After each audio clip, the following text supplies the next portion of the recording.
क्या माथा पे ध्यान देना, बहुत ध्यान देना। मनी सप्लाई स्टॉक कॉन्सेप्ट से, ये नहीं पढ़ाए थे, ओरली पढ़ाए थे, याद होगा।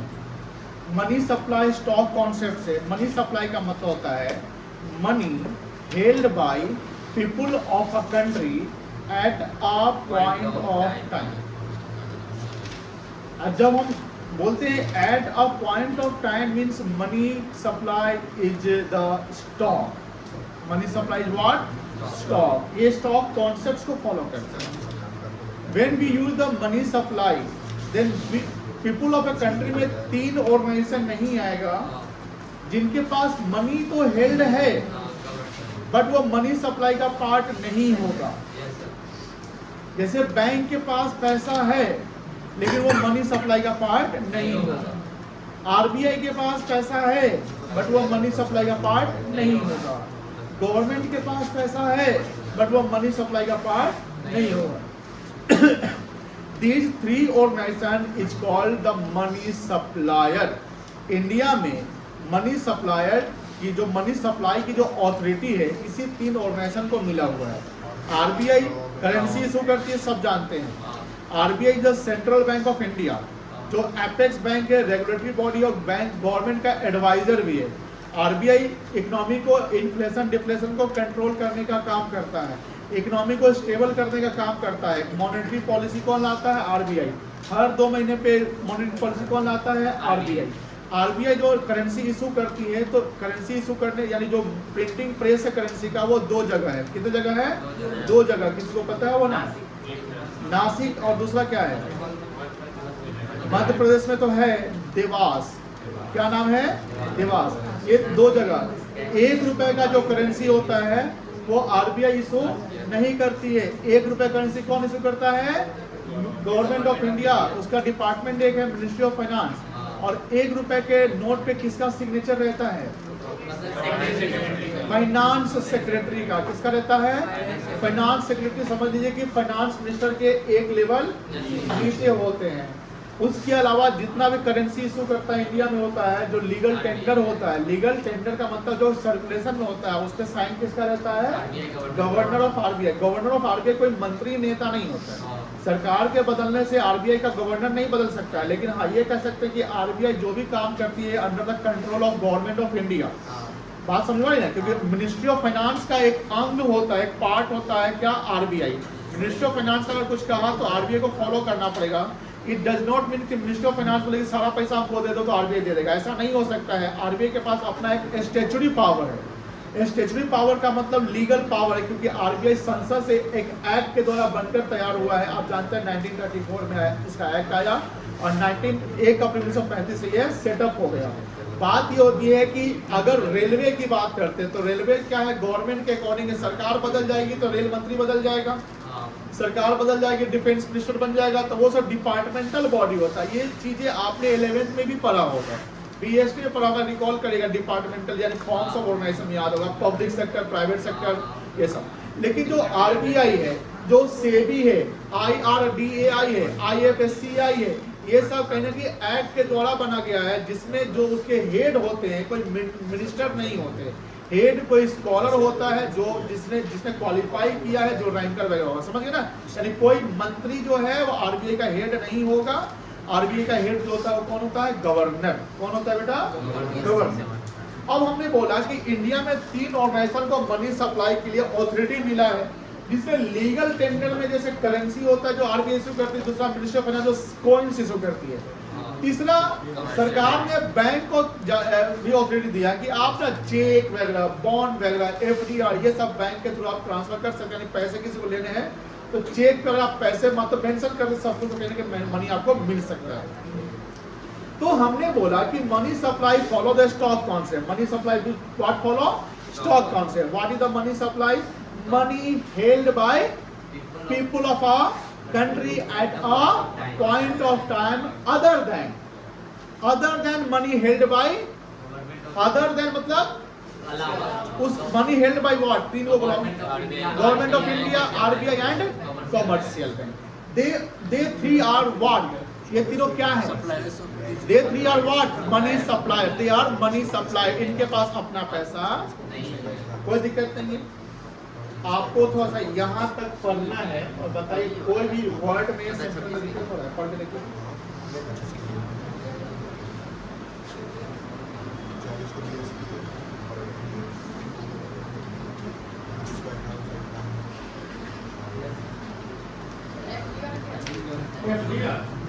एफडीआर कल बताए थे, आप बताए थे, ध्यान नहीं रहता पढ़ाई में। कोई बता सकता है एफडीआर का फुल फॉर्म क्या है? Fixed deposit receipts. Fixed deposit receipts पढ़ लिए सब लोग? समझ में आया?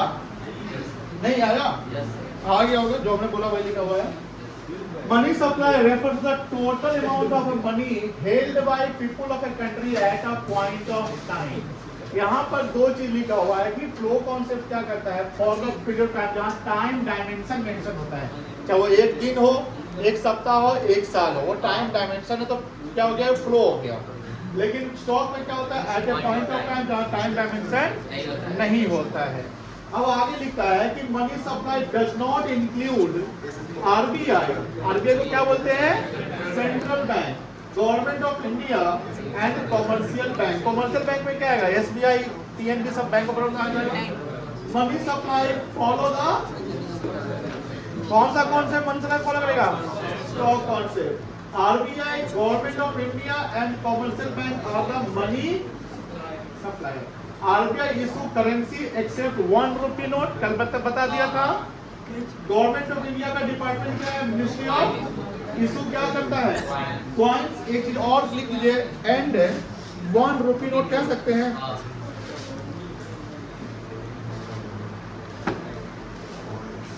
1 रुपी, 1 रुपी का नोट कभी देखे हैं आप लोग?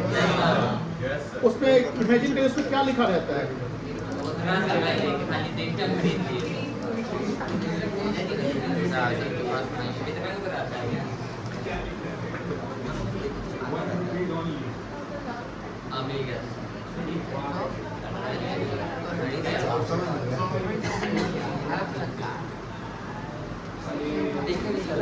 तीस सेकंड तक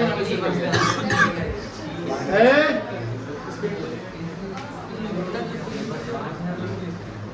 देख लिए? चलिए उमंग, क्या क्या इस पे लिखा हुआ था, किसका सिग्नेचर था लिखा हुआ था नीचे? Very good. और क्या था? और बस इतना ही देखिए, और कोई इसके अलावा देखा है? भारत सरकार लिखा हुआ था, और कुछ, और कोई सिंपल उम्पल था? आरबीआई लिखा हुआ था? कहीं भी आरबीआई लिखा हुआ नहीं।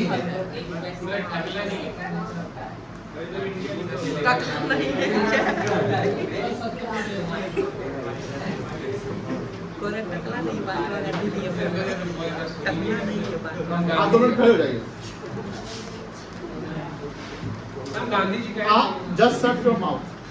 ये 100 का काम है, समझ गए? अब और सब नोट तो सबके सबने देखा होगा।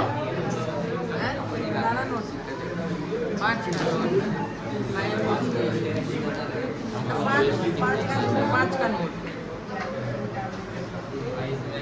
500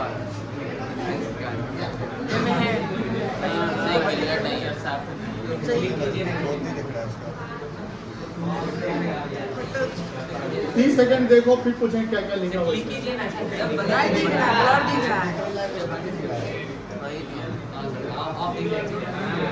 क्या आप कर रहे तुम लोग?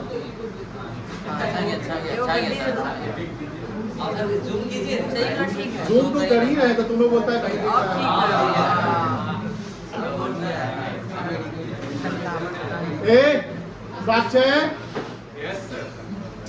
देख लिया? चलिए, क्या क्या लिखा हुआ है? आरबीआई लिखा हुआ है। आई प्रॉमिस, मतलब वो क्या प्रॉमिसरी नोट कहते हैं उसको। उसको बोलते हैं प्रॉमिसरी नोट। क्या कहते हैं? और क्या लिखा हुआ है? 500 रुपए लिखा हुआ, समझ गए? साइन ऑफ गवर्नर है। और क्या है? इमेज है। किस चीज का इमेज है? गांधी जी का। और अशोक स्तंभ है। ठीक है, चलिए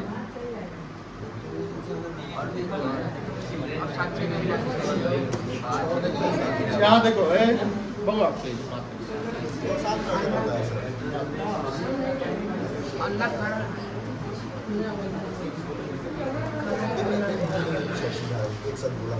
हाँ, 1 रुपये नोट समझ के कौन इशू करता है?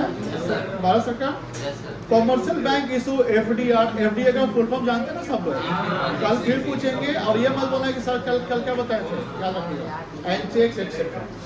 अब देखिए कॉम्पोजिशन की बात करते हैं, बहुत इंपॉर्टेंट है, ध्यान रखिएगा। इससे सवाल आपका मनी में कंफर्म आता है।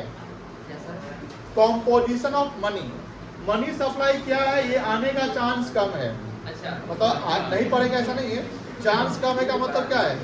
आ सकता है, बट इसका चांस जो कॉम्पोजिशन का है वो डेफिनेटली आएगा, ये समझिए। तो बैठ जाओ।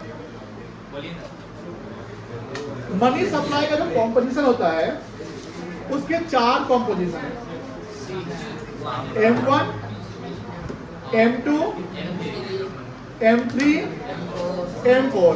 काइंडली ध्यान देना। लेकिन as per latest syllabus of CBSE class 12 हमें सिर्फ M1 पढ़ना है, मतलब परेशानी नहीं है, और M1 आसान है। M1 क्या है? आसान है। M1 जिसको हम लोग नैरो मनी कहते हैं, M1 को क्या कहते हैं बेटा?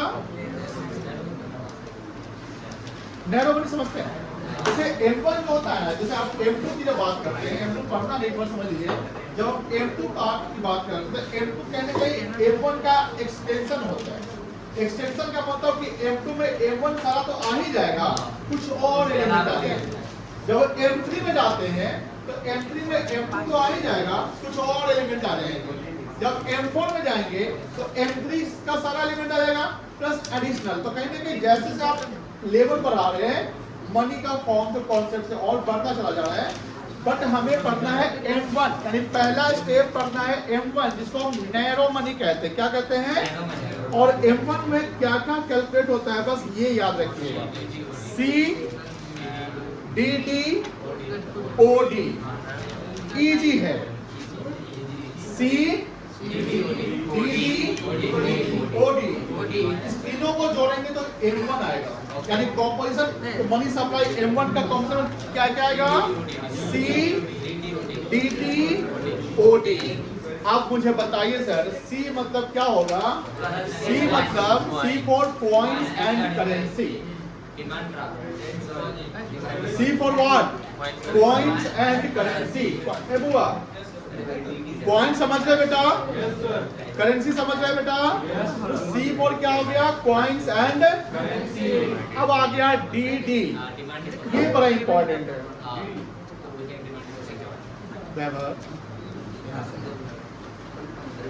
इसके लिए हाथ से निकालिए। C इजी था, DD इजी नहीं है। DD में आएगा, अब ध्यान सुनिएगा, बहुत इंपॉर्टेंट है। अब समझ जाओगे तो आसान हो जाएगा, नहीं समझोगे तो फिर गड़बड़ा जाओगे। DD का फुल फॉर्म हो गया डिमांड डिपॉजिट। ये डिमांड डिपॉजिट का मतलब क्या है? डिमांड मतलब ऑन डिमांड, हमें बैंक से जब पैसा मिल जाए, यानी जो पैसा हमने जमा कर रखा है, जब मन करेगा पैसा हम निकाल लेंगे। ऑन डिमांड मुझे बैंक जो पैसा दे देगी वो कहलाएगा डिमांड डिपॉजिट। मान लेते मेरे पास 10 लाख रुपए हैं, काश होते 10 लाख रुपया में मैंने 8 लाख रुपया का FDR कर दिया। मैं ऐसे नहीं करता प्रैक्टिकली, बट पढ़ाना है तो हम कर रहे हैं। 8 लाख का हमने क्या कर दिया? FD कर दिया 6 सालों के लिए।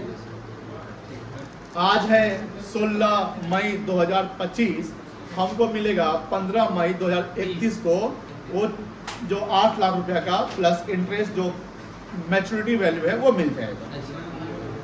उससे पहले हम जब चाहेंगे उससे पैसा निकाल सकते हैं कि हमको 2,000 का जरूरत है निकालिए एफडी से, 5,000 जरूरत है एफडी से निकालिए, निकाल सकते हैं? या डिमांड करेंगे बैंक का नो ना से पैसा ना मिलेगा। मैंने 10 से 8 एफडी कर दिया ना, बोलो हाँ 2 लाख रुपया मैंने सेविंग में डाल दिया। चुप रहा तो यार, सब जानता है कि सेविंग से जब मत निकालते आराम से हरड़ा वाला ही जब पूछेंगे बता। तो 2 लाख हमने कहाँ डाल दिया? सेविंग में डाल दिया। जब मन करेगा निकाल लेंगे, मतलब ऑन डिमांड जब पैसा हमको चाहिए निकाल लेंगे। अब देखिए ध्यान से, ये 10 लाख हमने इवन तो बैंक में जमा किया, बट 10 लाख डिमांड डिपॉजिट नहीं कहलाएगा।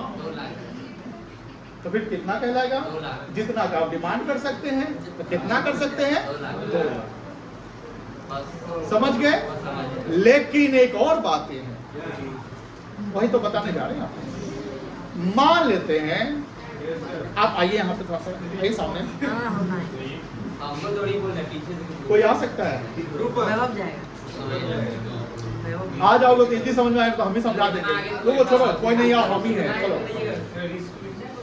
देखिए, जैसे सपोज करिए किसी को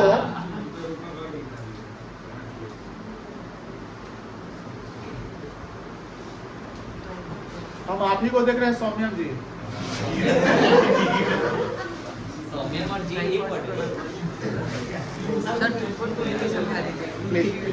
प्लीज ध्यान समझिए, आसान होगा। देखिए डिमांड डिपॉजिट में सारा डिपॉजिट नहीं, आपने देखा कि जो पब्लिक ने अपना सरप्लस पैसा, सेविंग में पैसा कौन रखता है? Surplus income minus consumption equals to saving बनता है।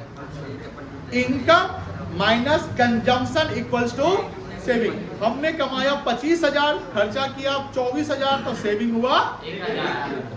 तो ये फिर जाकर बैंक में जमा कर दिए, तो वही डिमांड। अब समझिए, किसी को मान लो घर बनाना है, किसी को बिजनेस आगे बढ़ाना है,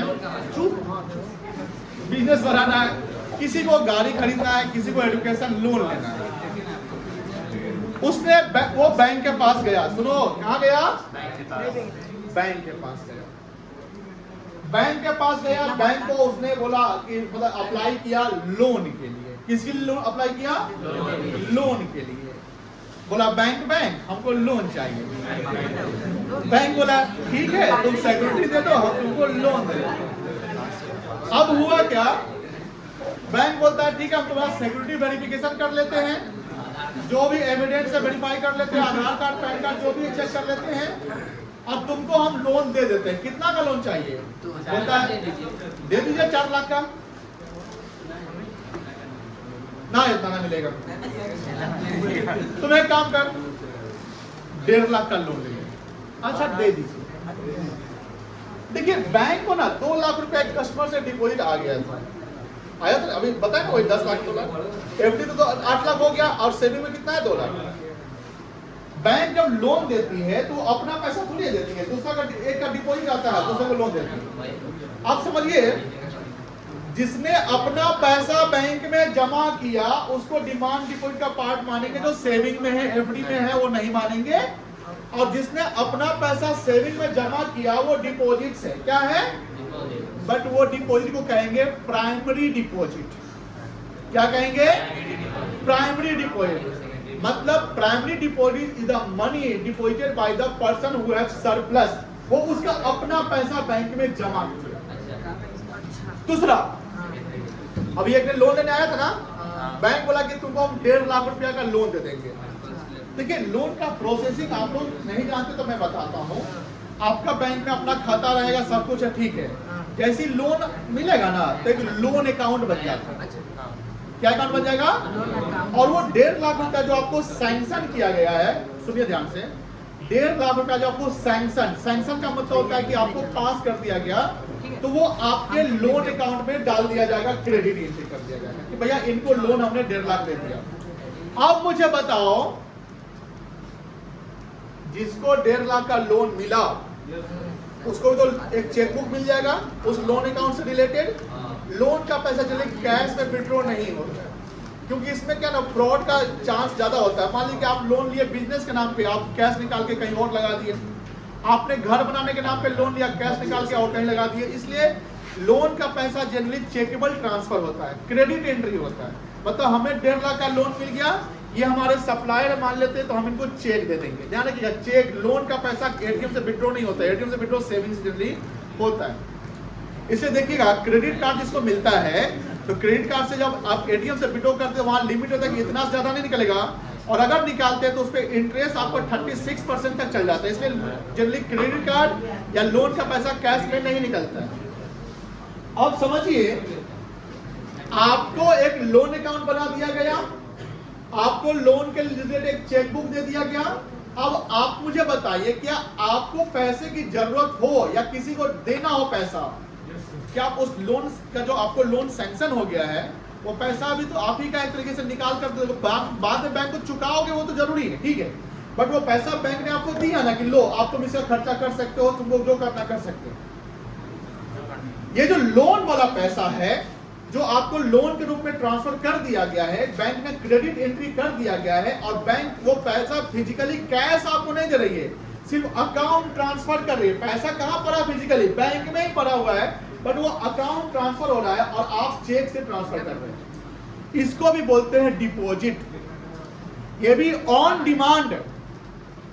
ऑन डिमांड, जब आपको पैसा जरूरत पड़ेगा, यानी बोरोवर को जब पैसे की जरूरत पड़ेगी तो पैसा बैंक से निकाल सकता है, जितना उसको लिमिट मिला है, यानी 1.5 लाख रुपया उसको लिमिट मिला है तो 1.5 लाख तक वो यूज कर सकता है। बोलो सही गलत? प्रैक्टिकली ऐसा होता है, सुनते होंगे। This is also called the part of demand deposit. तो हमने बोला कि जो सेवर्स पैसा बैंक में सेविंग अकाउंट में जमा किया उसको हमने बोला प्राइमरी डिपॉजिट। बोला हाँ? अरे बोलो हाँ। जो लोन के रूप में आपको ट्रांसफर किया वो भी डिपॉजिट का ही पार्ट है। आप पैसा निकाल सकते हैं ऑन डिमांड, बट वो आपका प्राइमरी डिपॉजिट नहीं कहलाएगा, वो कहलाएगा सेकेंडरी डिपॉजिट। बोलो हाँ। तो अब बात होती है कि डिमांड डिपॉजिट जो डीडी आया था, क्या आया था? डीडी आया था। उस डिमांड डिपॉजिट में 2 कंपोनेंट्स हो जाएंगे। कितने कंपोनेंट्स? 2 कंपोनेंट्स। एक कंपोनेंट कहलाएगा प्राइमरी डिपॉजिट और दूसरा कंपोनेंट कहलाएगा सेकेंडरी। तो primary plus secondary equals to demand. बोलो हाँ। समझ गए ना? थर्ड है ओडी। ओडी मतलब होता है अदर डिपॉजिट्स। अब सुनिए ध्यान से, बड़ा मजेदार है। आप ने देखा वर्ल्ड बैंक, आप प्लीज सुनिए, वर्ल्ड बैंक, IMF या कोई भी जो डेवलप्ड नेशन होता है, जनरली डेवलपिंग नेशन या बैकवर्ड नेशन को मॉनेटरी हेल्प करती है। एम आई राइट? तो चाहे वो चाहिए असल बोला। अभी आपने देखा कि पाकिस्तान को IMF ने $1 बिलियन कर्ज दिया।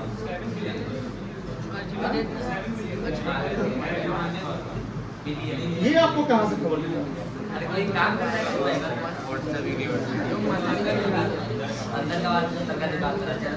बच्चा बहुत तेज है, लगता है पाकिस्तान से होके आया है। 7 बिलियन पाकिस्तान को मिल गया, हमको तो 1 बिलियन पता चला है।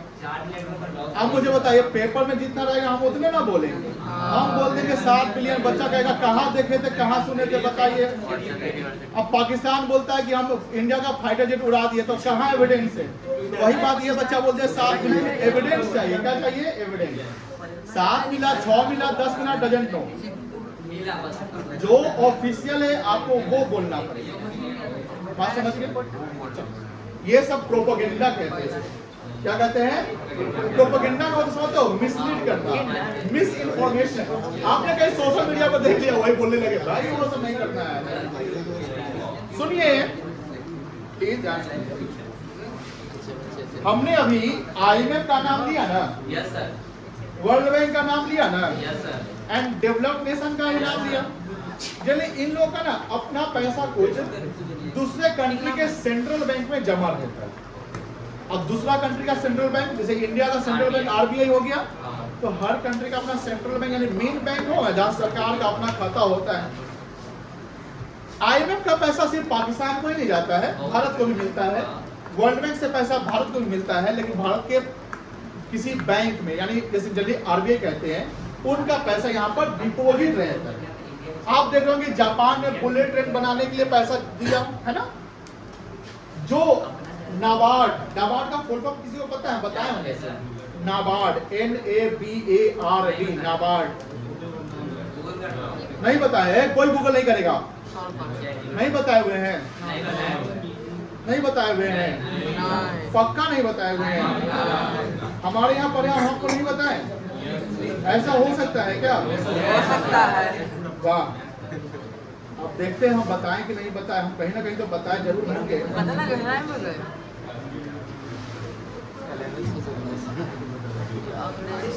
याद आया।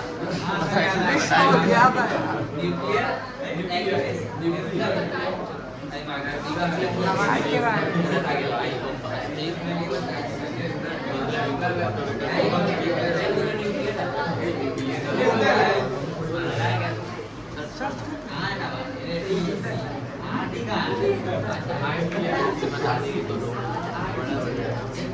बताएं, मिल नहीं रहा है वो ना बताएं।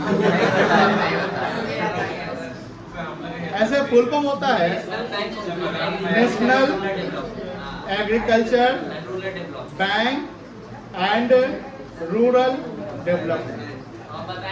बताएं, जो ईमानदारी से पढ़ता होगा उसको याद आ गया होगा। देखिए ध्यान से, अगर वर्ल्ड बैंक का पैसा आरबीआई सेंट्रल बैंक में जमा है, आईएमएफ का पैसा जमा है या नाबार्ड का पैसा जमा है, तो उसको अदर डिपॉजिट का पार्ट मानेंगे। किसका पार्ट मानेंगे? अदर डिपॉजिट, यानी ये भी मनी सप्लाई कॉम्पोजिशन होगा। लेकिन एक चीज ध्यान रखिएगा, मान लो कि एसबीआई का पैसा आईसीआईसीआई में या आईसीआईसीआई का एसबीआई में पैसा जमा हो, तो उसको अदर डिपॉजिट का पार्ट नहीं मानेंगे, उसको इंटर बैंकिंग ट्रांजेक्शन कहेंगे या इंटर बैंकिंग क्लेम्स कहेंगे। इंटर बैंक, हाँ, दूसरे कंट्री का बैंक या इंडिया का नाबार्ड की बात करेंगे, वो अगर जमा इंडिया के सेंट्रल बैंक में है तो that will be the part of other deposit, not the demand deposit. C में फॉरेन करेंसी आ गया, डीडी में प्राइमरी सेकेंडरी आ गया, ओडी में world bank, IMF and NABARD का पैसा आ गया, ठीक है ना। लेकिन आईसीआईसीआई का पैसा एसबीआई में या एसबीआई का आईसीआईसीआई में जमा है, तो that will not the part of OD. तो सर वो किसका पार्ट होगा? उसको कहेंगे इंटर बैंकिंग क्लेम। ये क्लेम्स का मतलब क्या होता है कि बैंक जब क्लेम करेगा तो पैसा दे देगा। तो सर एसबीआई आईसीआईसीआई होगा, और एसबीआई का 2 ब्रांच होगा तो उसको इंटर बैंकिंग नहीं कहेंगे, वो तो इंट्रा बैंकिंग होगी ना। अगर विद इन द स्टेट होता है तो इंट्रा स्टेट कहते हैं, बिटवीन स्टेट होता है तो इंटर स्टेट कहते हैं। उसी प्रकार 2 बैंक के बीच में अगर पैसा लेन देन होता है तो उसको क्या कहते हैं? Inter banking claims. क्या कहेंगे बेटा? Inter banking claims. कोई दिक्कत नहीं है ना? तो बताओ M1 में क्या क्या आएगा? 3 चीज आएगा। बताओ ना 3 चीज क्या क्या आएगा? सी, बोलो C, DD, OD. C for DD for OD for. कोई दिक्कत? स्क्रीन देखो, पार हो बेटा। बात नहीं आगे, उनसे बात नहीं कि बहुत ज्यादा बात करते रहते। समझ गए कि नहीं समझे? हाँ, जो ना समझा वो नारी है, समझ जाना चाहिए। ये समझिए, ये तो अच्छा है। जो भी पैसा लेने के बाद क्या देना, या एक काम करते हैं आप, अच्छा CRR का फुल फॉर्म जानते हैं?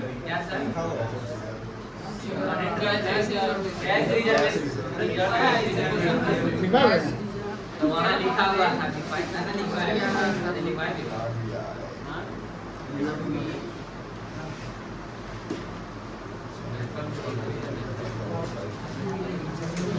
ये कहाँ पे हम पहुँच गए? आरबीआई में देख रहे हैं बैंक के आरबीआई का सर्वर है। यहाँ देखो, ए बुआ बउआ,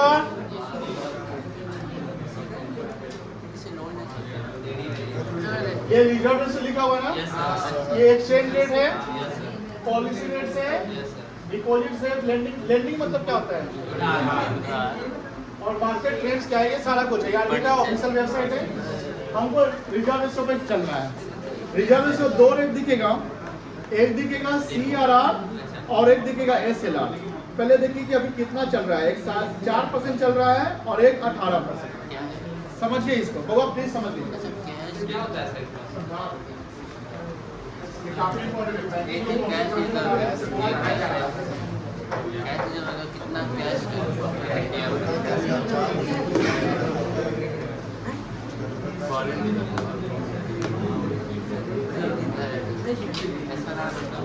प्लीज बाबा, ए बाबा,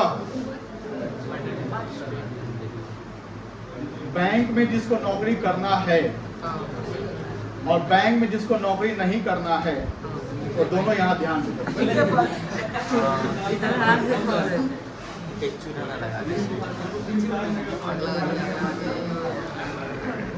अगर आप बोलेंगे तो हम नहीं बोलेंगे, चुप रहिएगा तो पढ़ाएंगे, पढ़ाएं।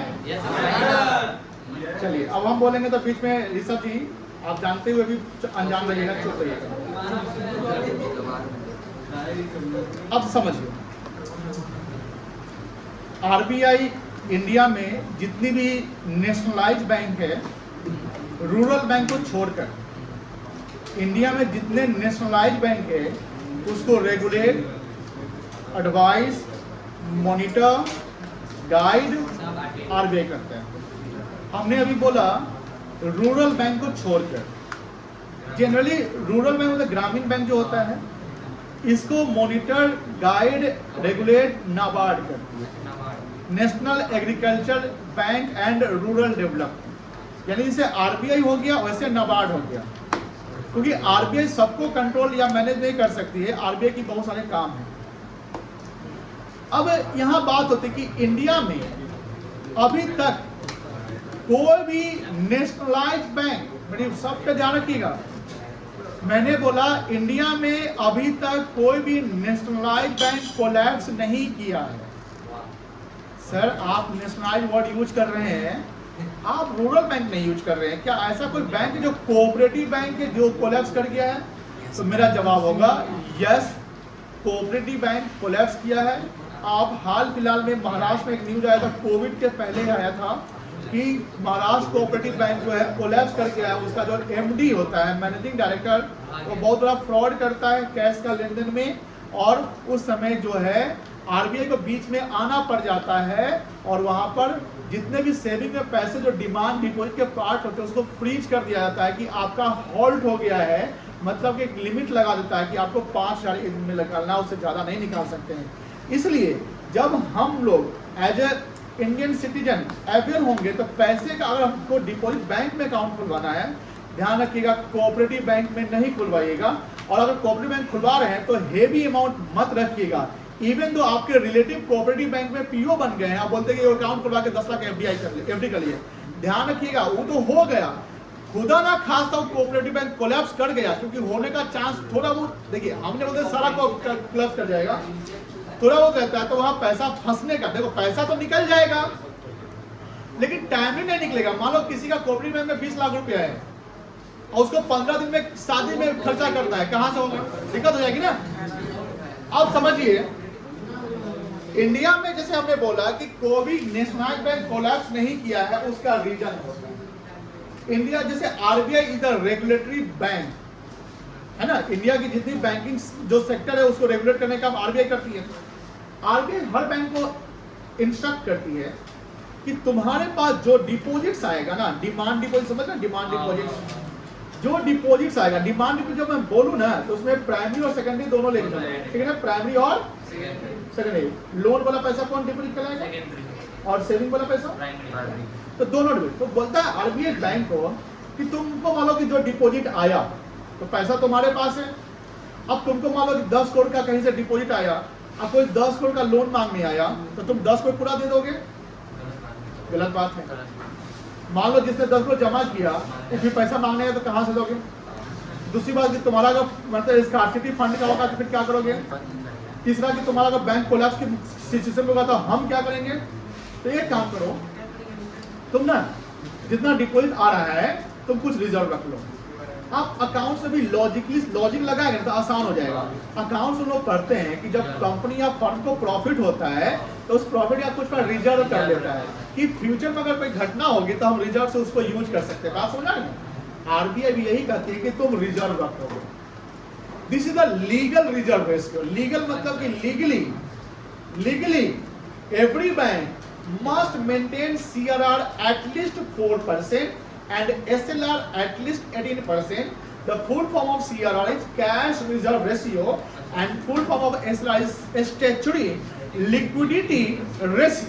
सर ये CRR SLR तो आपने फुल फॉर्म बता दिया, इसका मतलब समझा दीजिए। इसका मतलब है कि जितना भी डिपॉजिट्स होगा बैंक में, डिमांड डिपॉजिट्स, तो आरबीआई कहता है कि तुम ना कम से कम अपने डिमांड डिपॉजिट का 4% हमको देगा। मतलब every commercial bank must create 4% as CRR and that 4% whatever the amount will be in the deposit or in the custody of what? RBI। किसका कस्टडी में जाएगा? आरबीआई के पास जाएगा पैसा। वो आप अपने पास नहीं। आप बोलेगा ऐसा ना सर हम ही सीरा अपने पास से मेंटेन करके रखते हैं। ना वो 4% हमको हिस्सा दो, 4% हमको हिस्सा दो। आप समझिए कि 100% डिपॉजिट मतलब 10 करोड़ डिपॉजिट आया तो 100% मान लेते उसको। 10 करोड़ का 4% कहाँ जाएगा? आरबीआई के पास। वो क्या कहलाएगा? CRR। क्या? CRR। लेकिन आरबीआई कहता है कि जिसने पैसा जमा किया, ये प्रैक्टिकल एक्सपीरियंस सभी बैंक का होता है कि एवरेज जो पैसा बैंक में जमा करता है 15 से 20% ही वो पैसा यूज करता है या निकालता है। वैसे बैंक में जमा रहता है। अब आप जमा किए पूरा निकाल लिए, लेकिन सबका नेचर तो ऐसा नहीं ना कि जमा किया पूरा। हमने एवरेज किया, समझ रहे ना? एवरेज किया तो किसी को नहीं निकाल रहा है, किसी का पैसा बैंक बैलेंस बढ़ता ही जा रहा है, ऐसा तो होता है ना। तो आरबीआई बैंक को बोलती है कि तुम अपने पास भी एक रिजर्व मेंटेन करेगा, यानी जितना तुम्हारा डिपॉजिट्स है उसका कम से कम तुम 18% जो है स्टैट्यूटरी मतलब लीगली, आप लिक्विडिटी मतलब कि जब पैसे की जरूरत पड़ेगी उसी फंड से तुम यूज करोगे। लिक्विडिटी और लिक्विड, जैसे कैश का लिक्विड एसेट होता है ना बेटा, क्या लिक्विड का मतलब क्या? द्रव नदी जो मतलब कि फ्लो हो सके। तो तुम क्या करोगे? 18% जो है अपने पास स्टैट्यूटरी लिक्विडिटी अपने पास रखोगे, यानी बैंक अपने पास रखेगा। देम सेल बैंक अपने पास क्या रखेगा? एसएलआर। बैंक अपने पास क्या रखेगा? एसएलआर। कि ये तुम 18% तुम लोन के रूप में नहीं देगा, यानी यहाँ जो तुम रिजर्व रखा ना वो लोन में नहीं जाना चाहिए। अब सपोज करिए कि 100% आपको पैसा आया, लेकिन तुम 100% लोन नहीं देगा, तुम 22% हटा लो, कितना बचेगा? 78। तो मैक्सिमम 78% तुम लोन सैंक्शन कर सकते हो। समझ में आ गया ना? This is the CRR and SLR. हमने अभी जो बताया था कि किसी ने 2 लाख बैंक में जमा किया, जब वो 2 लाख लोन 4 लाख लोन मांगने गया तो बैंक बोला नहीं तुमको हम 1.5 लाख लोन देंगे। वो हमने इसीलिए बताया कि 2 लाख अगर डिपॉजिट आता है तो पूरा 2 तो जाएगा नहीं, हमने 1.5 लाख कर दिया, जो 75% बन रहा है। वो ओनली इमेजिनरी फिगर था, बट ध्यान रखेंगे जितना भी डिपॉजिट होता है पूरा का पूरा बैंक लोन सैंक्शन नहीं करती है, क्योंकि लीगली बाउंड है। आरबीआई उसके सर पे चढ़ा हुआ करेगा तो सीधे उसका सर काट देगा, मतलब बैंक का लाइसेंस रद्द हो जाएगा। बात समझा नहीं ना? कभी कभी देखिए, अभी देखिएगा यस बैंक कोलैप्स होते हुए बच गया ना, याद होगा? अभी इंडसइंड बैंक आया, तो ये सब कुछ घटनाएं करती है जिसका कोलैप्स होने पे कगार पे आ जाती है। लेकिन गवर्नमेंट ऑफ इंडिया सख्त है, आरबीआई सख्त है, बैंकिंग सिस्टम यहाँ का प्रॉपर ट्रांसपेरेंट है। दैट्स व्हाई हमारा विश्वास बैंक पे रहता है। बैंक इवन तो हमें इंटरेस्ट बहुत कम देती है, फिर भी हम पैसा बैंक में जमा करते हैं, क्योंकि विश्वास है इंडिया का बैंकिंग सिस्टम अभी अमेरिका के बैंकिंग सिस्टम से हाईली ट्रांसपेरेंट एंड हाईली मतलब कह सकते लीगली जो है वो मतलब कि बाउंड है। इंडिया में 2008 का ईयर याद होना चाहिए, मतलब हिस्ट्री होगा आपके लिए। 2008 में अमेरिका का लेहमैन ब्रदर्स बैंक जो है वो कोलैप्स कर गया था। जब बड़ी बैंक कोलैप्स कर जाती है तो इकोनॉमिक क्राइसिस, इकोनॉमिक रिसेशन आ जाता है। और अमेरिका के बैंक गिरने के कारण वर्ल्ड में इकोनॉमिक रिसेशन आ गया था 2008 में।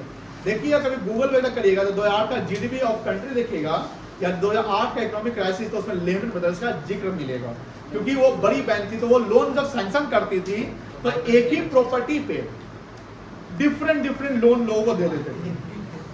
उसको लालच रहता है कि भैया इसको लोन देंगे इससे हम इंटरेस्ट कमाएंगे, इसको लोन देंगे इसको इंटरेस्ट कमाएंगे, सब लोन फ्रॉड, डिफॉल्टर हो गया। डिफॉल्टर मतलब समझते क्या होता है? क्या होता है? जब आप लोन का रिपेमेंट नहीं करते। और फेडरल बैंक उतना सख्त नहीं थी उस समय। फेडरल बैंक के जो गवर्नर थे, नाम मुझे याद नहीं है, वो गवर्नर जो थे आरबीआई को फोन करता है, यानी आरबीआई गवर्नर को भैया तो हेल्प कर दीजिए, आपका जो सिस्टम है वो सिस्टम हम अप्लाई करना चाहते हैं। इंडिया, पाकिस्तान, अमेरिका, फ्रांस, रसिया, चाइना, जो भी कंट्री वर्ल्ड में है, हर कंट्री सारा सिस्टम अपने देश में, चाहे बैंकिंग सिस्टम हो, इकोनॉमिक पॉलिसी हो, क्या अपने से क्रिएट नहीं ना करती है। हम दूसरों का देखते हैं कि हाँ उनका पॉलिसी बहुत अच्छा सक्सीड कर रहा है, वो पॉलिसी हम अप्लाई करते हैं। बात समझ आ रही ना?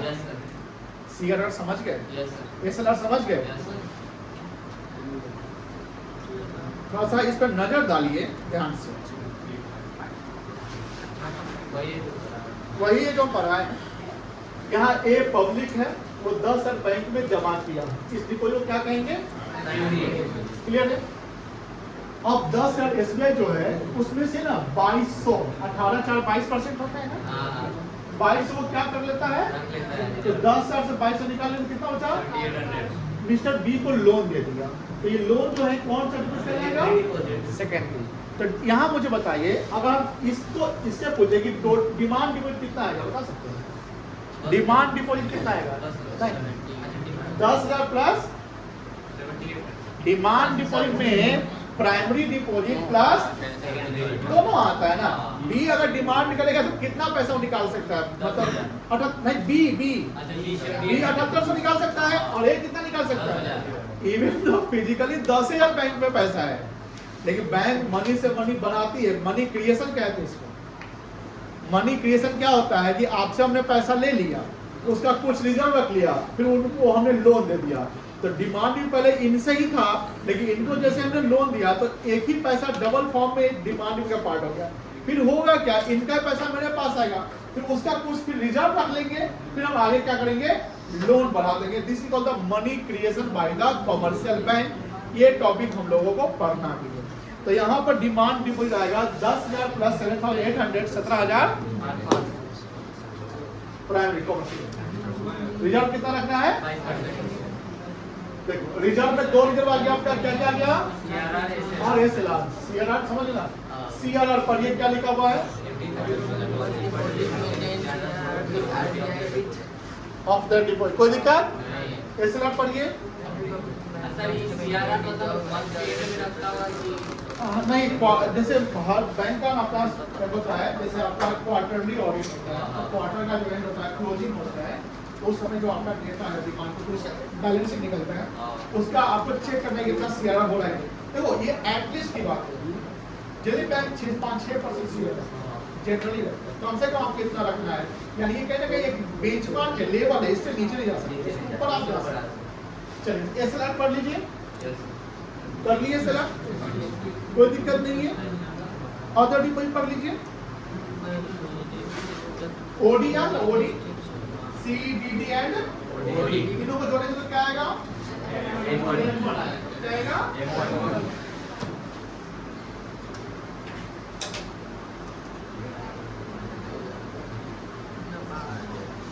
ये देखो हमने क्या बोला, जैसे आईसीआईसीआई का पैसा अगर आरबीआई में जमा है या आईसीआईसीआई का पैसा एसबीआई में जमा है, क्या ओडी का पार्ट होगा? डीडी का पार्ट होगा? सी का पार्ट होगा? नहीं, यानी मनी सप्लाई में वो नहीं आएगा। लेकिन अगर वर्ल्ड बैंक का पैसा आरबीआई में जमा है तो आ जाएगा। किसमें आएगा? ओडी में। नाबार्ड का जमा है तो आईएमएफ का जमा है तो कोई दिक्कत? ये पढ़ लीजिए।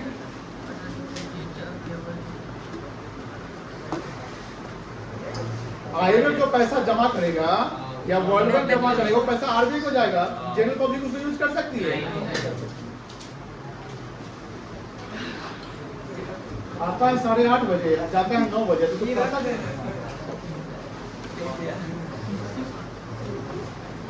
एक चीज ध्यान रखिएगा, डिमांड डिपॉजिट्स में 2 पार्ट आता था, याद है, प्राइमरी और सेकेंडरी। समझिए, मान लो कि एसबीआई में total demand deposit 3 lakh crore का है। कितना का? 3 लाख करोड़। उसमें से एसबीआई ने आईसीआईसीआई बैंक को 10,000 करोड़, आईसीआईसीआई बैंक अकाउंट, हर बैंक का अपने दूसरे में अकाउंट होता है, तो 10,000 करोड़ आईसीआईसीआई बैंक को दे रखा है। ऐसा हो सकता है क्या एक बैंक दूसरे बैंक से कुछ समय के लिए पैसा ले सकती है? बिजनेस स्टडीज में हमें ये पढ़ना भी है, फाइनेंशियल मैनेजमेंट में, इसको बोलते हैं कॉल मनी। बाबा प्लीज बात नहीं करिए, जो सब बोल रहे हैं सारा सिलेबस का पार्ट है। 95 से ऊपर अगर आपको लाना है तो आपको हर चीज ध्यान सुनना है। क्या पता यही क्वेश्चन 1 नंबर का आ गया। प्लीज ध्यान सुनेगा। मैं कौन हूँ? गुरु। गुरु की मेरे घर वाले का।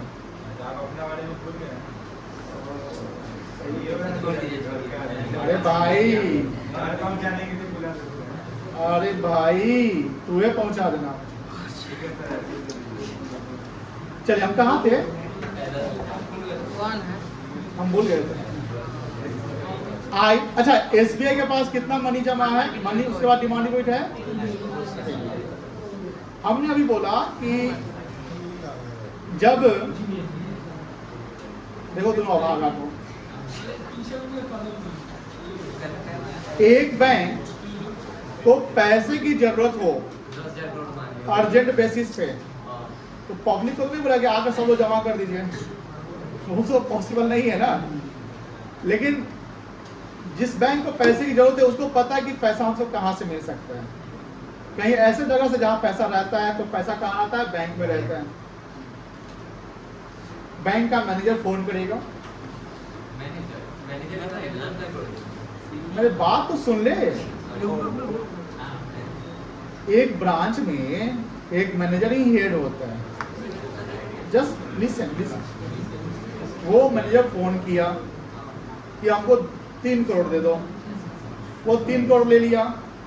इंडिया में एक ही ब्रांच तो किसी बैंक का नहीं होता है, मल्टी ब्रांच होता है। आज जो भी एंट्री होता है वो सेंट्रलाइज होता है। क्या होता है बेटा? सेंट्रलाइज का मतलब मुंबई में कोई ट्रांजैक्शन हो रहा है तो क्या ये मुजफ्फरपुर में दिख सकता है? एकदम दिख सकता है। तो मैंने क्या बोला कि कोई बैंक का मैनेजर फोन कर रहा है, तो ऐसे तो बहुत सारे हो सकते हैं। तो कॉल पे फोन, मतलब कॉल करता है कि भैया हमको 3 करोड़ की अर्जेंट नीड है, वो पैसा चाहिए। ऐसे करते करते एसबीआई का 10,000 करोड़ जो है आईसीआईसीआई में पड़ा हुआ है। अब मुझे बताइए, एसबीआई को जो पैसे की जरूरत पड़ेगी तो बैंक से ले, आईसीआई से ले सकती है ना? अब ध्यान रखिएगा, ये जो एसबीआई का पैसा आईसीआईसीआई में है उसको हम डिमांड डिपॉजिट का पार्ट नहीं मानेंगे। मैं जब वर्ड डिमांड डिपॉजिट बोलूं तो उसको आप मानेंगे कि ये नेट डिमांड डिपॉजिट होता है। जैसे हमने बोला कि मैं जब डिमांड डिपॉजिट बोलूं तो उसको हम नेट डिमांड डिपॉजिट बोलेंगे। इसका मतलब एसबीआई अगर अपना पैसा आईसीआईसीआई में रखा हुआ है, वो पैसा कभी मांग रहा है, तो that will not the part of the demand deposit और नेट डिमांड डिपॉजिट। बट वो पैसा कहीं ना कहीं एसबीआई का है तो वो कहलाएगा इंटर बैंकिंग क्लेम। क्या कहलाएगा? और inter banking claims will be the part of gross demand deposits। किसका पार्ट होगा, किसका पार्ट नहीं होगा? ग्रॉस का पार्ट क्या होगा? Inter banking claims. Gross net का पार्ट इंटर बैंकिंग क्लेम्स नहीं होगा। अगर मैं सिर्फ डिमांड डिपॉजिट वर्ड यूज करूं तो क्या बोलेंगे उसको आप? नेट की ग्रॉस बोलेंगे।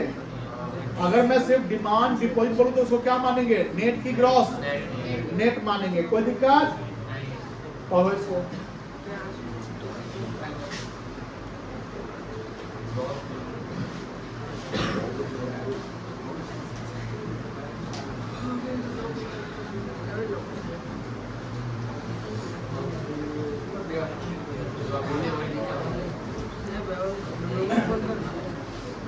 समझ गए? इंटर बैंकिंग क्लेम पढ़ो।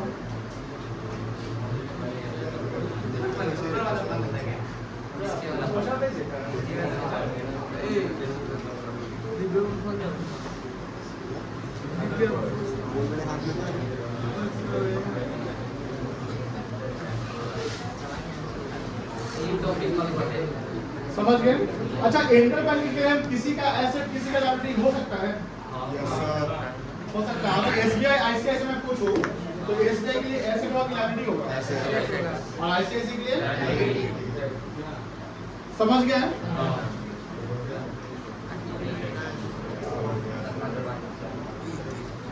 टर्म डिपॉजिट जो एफडी होता है, याद है ना? कोई दिक्कत है? जो टर्म डिपॉजिट या एफडी होगा क्या डिमांड डिपॉजिट का पार्ट होगा? टर्म डिपॉजिट या एफडी होगा क्या डिमांड डिपॉजिट का पार्ट होगा? अभी वही बताया 10 लाख वाला नहीं होगा, है ना? जैसे देखो जो एग्जाम्पल होगा 10 लाख वाला, सिर्फ टाइप एग्जाम्पल यहाँ पर मिस्टर ए के पास कितना रुपया है? 10 लाख को जमा किया तो जमा किया तो 10 लाख सेविंग तो नहीं रखेगा, उसने सेविंग में कितना डाल दिया? 1 लाख। एफडी कितना कर लिया? 2 लाख। 2 लाख। एसबीआई के पास पैसा आया ना, एसबीआई जो लोन कितना कर दिया? 7 लाख। 70,000। अब बताओ, मुझे बताओ, ए उत्कर्ष खड़े हो जाओ, मुझे बताओ इसमें सेकेंडरी डिपॉजिट कितना होगा? हाँ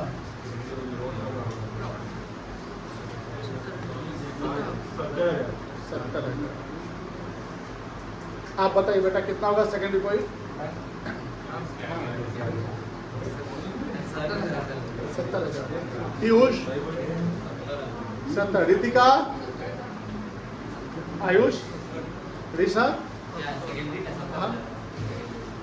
सब 70 तो हम भी 70 होगा जो लोन दिया, ठीक है ना? बहुत अच्छा। चलो अमित बाबू, प्राइमरी कितना होगा? प्राइमरी डिपॉजिट बताओ।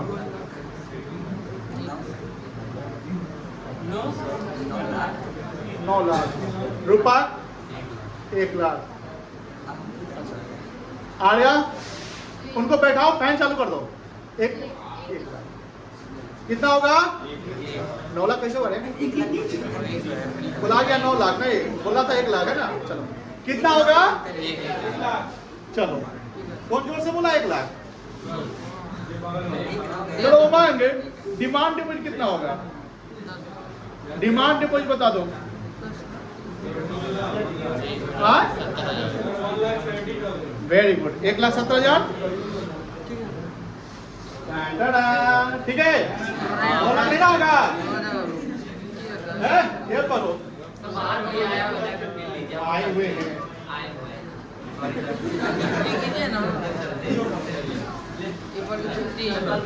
हाँ आधा अधूरा नहीं, खाना मिलता है प्लेट में है तो अलग खा के छोड़